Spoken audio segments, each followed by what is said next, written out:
photos here, but we just picked up rock from our surrounding fields and dropped them here after we hauled dirt to fill in the slope for about 2 months.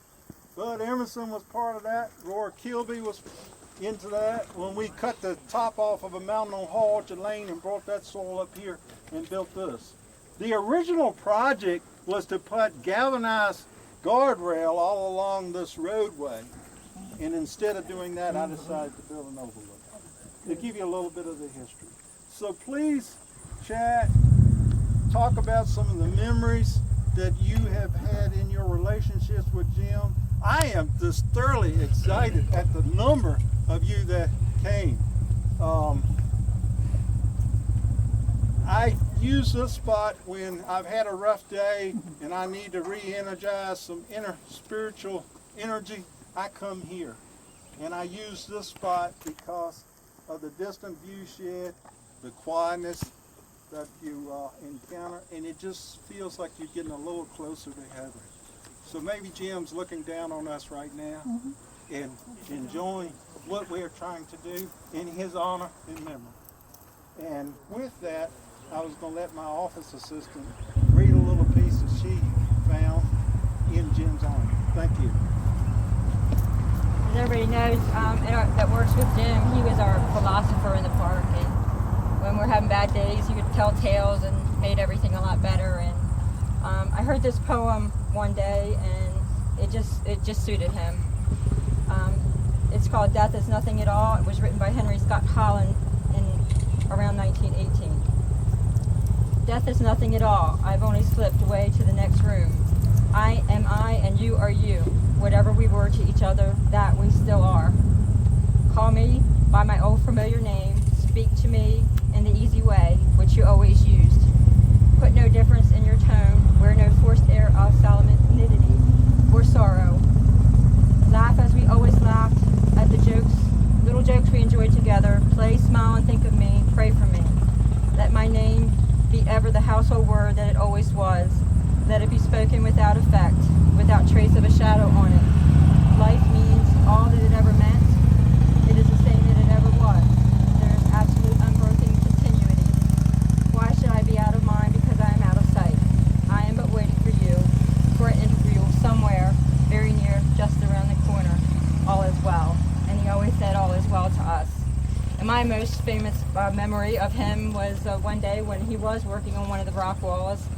The quartz rock is very unique, and we find big pieces of it, and we have it all over the park that he's just placed here and there. And he came in one day with this big piece, and it's got some crystals in it, and it's the shape of a diamond, and he handed it to me, and he told me this is the only diamond I've ever given a woman. So it's been on my desk all this time, so it reminds me of Jim and everything. No, yes. Give me a big clear one. Mine's bigger. No, but he was always special to all the ladies that worked in the park, and most days, just a hug to Jim, and made his day, and it made his day brighter, and he made our days brighter too. So, anybody else care to share their memories? Okay. Well, if you notice the little thing with the verse on it that I made for Jim, made that put down shop, but Roy liked it. And he wants it to go to the visitor center, the little rock wall he laid up for Teresa and them at the visitor center. This verse means a lot to me because about 10 years ago, my sister had given me some stationery for Christmas, and it had that verse on it. Well, I cut the little verse part off and stuck it in where I have my phone book numbers, in a little book I have. And the day Jim died, Teresa had called me. Joanne went to the hospital with him in the ambulance. And so I thought, well, I'm calling the hospital because Joanne's there and I can talk to her. So, because I wasn't at work that day, Teresa called me and let me know what happened. And when I went to get the phone number for the hospital, I flipped the thing open, and that little verse was stuck in the phone book, in that little book, and I had put it there years ago. But I remember a time last year, me and Jim was sitting at the shop talking. Somebody older around here had died, we were talking about death, and I said, Jim, you ain't never going to die. And he looked at me, as a matter of fact, and he says, yes, I will. And you will too. And he said, to everything there's a season, and everything there's a purpose under heaven. And I said, Jim, that verse is in the song the birds wrote. He said, it's in the Bible too. I said, yeah, because I was reading the Bible, and I come across that verse, and I realized that's where the birds got it to make their song. And so that in that moment when I picked that up and read that, it was just like Jim was standing there beside me saying, it was my season, I'm okay. Everything's all right, and I'm okay. And it's just this calm come over me that just gave me a peace that I knew that he was okay. And as far as people might think that people are not still here, or I don't know what anybody believes as far as the spirit world, but there's been several things happen here at the park since Jim's died that lets me know he's still with us. I found little stones. He knows I love rocks. I found little stones that was just put in my pathway that I know. I mean, you might think, but it's things I found was things that I was personal like between me and Jim. And so I think he is still very much here with us right all now.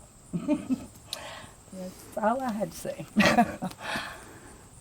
I know because I reside right at the entrance of the shop every morning. I didn't need a alarm clock. At 6 o'clock, the headlights is shining right through my bedroom window. And I know Jim's coming into work, and he had a system that he did, a routine every day. He would make coffee, make the fire, and have the shop real warm.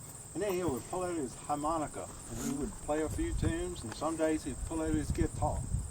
I mean, this is like between 6 and 7:30 every morning. And that's one memory I have, He was so dedicated in what he wanted to do.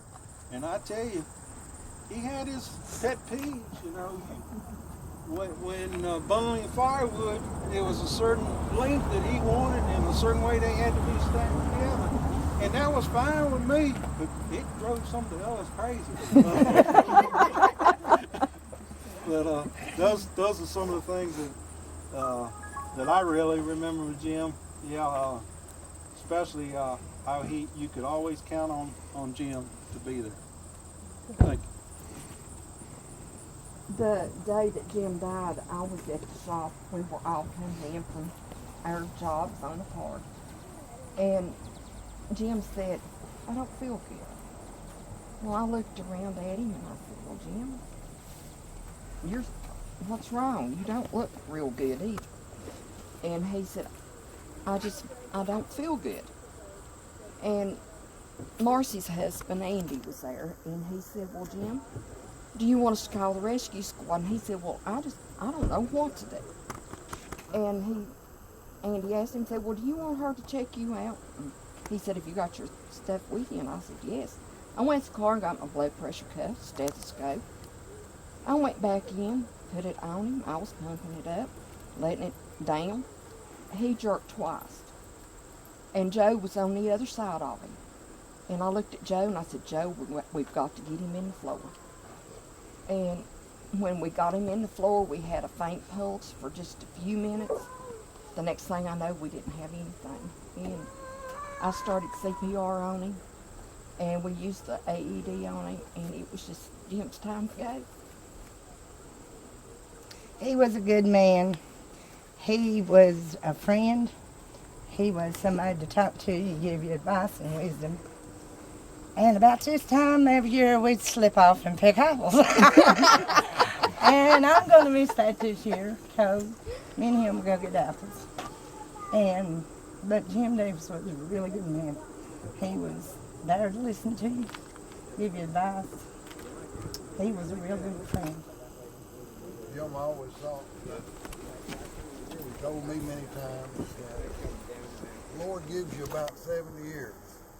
said, "You've given me that, and anything else is just a bonus." My brother and I had known Jim since we were just little kids, since he was probably 6 and we were even younger than that, 17, next to us 40 plus years.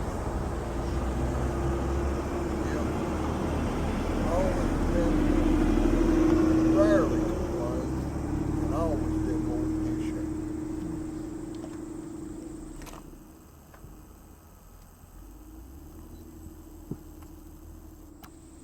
It's obvious he had a big family. Everybody here. He was easy to make friends with and to consider him to be a family member.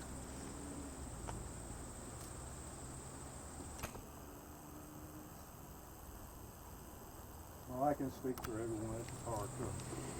He's sincerely missed. I thank you for letting us out. I was connected with him for 23 years. And it has a real reflection on each and every one of us that is working together.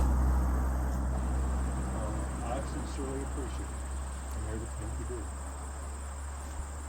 Thank you all for coming.